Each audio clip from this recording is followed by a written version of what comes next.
বৃষ্টির কারণে প্রায় সময় মুরগির বাচ্চাগুলো ভিজে আর অসুস্থ হয়ে যায়। আসসালামু আলাইকুম ওয়া রাহমাতুল্লাহি ওয়া বারাকাতুহু। আশা করি আপনারা সকলে ভালো আছেন। আলহামদুলিল্লাহ, আল্লাহর রহমতে আমি অনেকটা ভালো আছি। তো ইদানিং যাবৎ আজকে 1 মাসের মতন টানা আমাদের এলাকায় বৃষ্টি হচ্ছে। বৃষ্টি হওয়ার কারণে আবারও আমার মুরগিগুলো ভিজে, এখনো তাদের অবস্থা খুবই গরম, কিন্তু তারা তাদের ঘর থেকে বেরোতে পারে না বৃষ্টির কারণে। বৃষ্টি হলে এগুলো ছাড়ি না, আমি মানে রুম থেকে ছাড়ি না, না ছাড়ার কারণে এগুলো মানে ভিজে যায়। ভিজে দেখেন যে এখন মানে টানা বৃষ্টির কারণে মুরগির বাচ্চাগুলো ভিজে, তাদের অবস্থা খুবই করুণ। তারা মানে মানে প্রায় সময় বৃষ্টিতে ভিজে। তো আলহামদুলিল্লাহ ওষুধ মুষুধ দিতে এসেছি।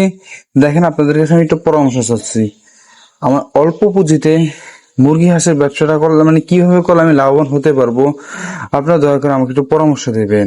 আর সকলে আমার ভিডিওটাকে শেয়ার করে দেবেন, যে আমি নতুন নতুন আরো ভিডিও আপলোড করতে পারি। আমার ভিডিও আপলোড করাটা মানে চাহিদা জাগে। যেমন দেখেন, এগুলো হচ্ছে মুরগির বাচ্চা 1 মাস বয়সের।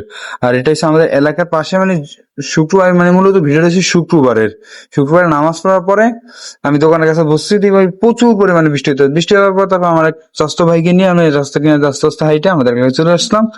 আর এটা হচ্ছে আমাদের এলাকার একটা বাগান, মরিচ, বোম্বাই মরিচ গাছ আছে না, এটা হচ্ছে বোম্বাই মরিচ গাছের বাগান। দেখেন এই যে আলহামদুলিল্লাহ। তো এগুলো হচ্ছে আমার দেশি মুরগি। তো ভালো থাকবেন সকলে, সুস্থ থাকবেন। আবার কোনো নতুন ভিডিও ছাড়লে আবার আপনাদের সাথে দেখা হবে ইনশাআল্লাহ।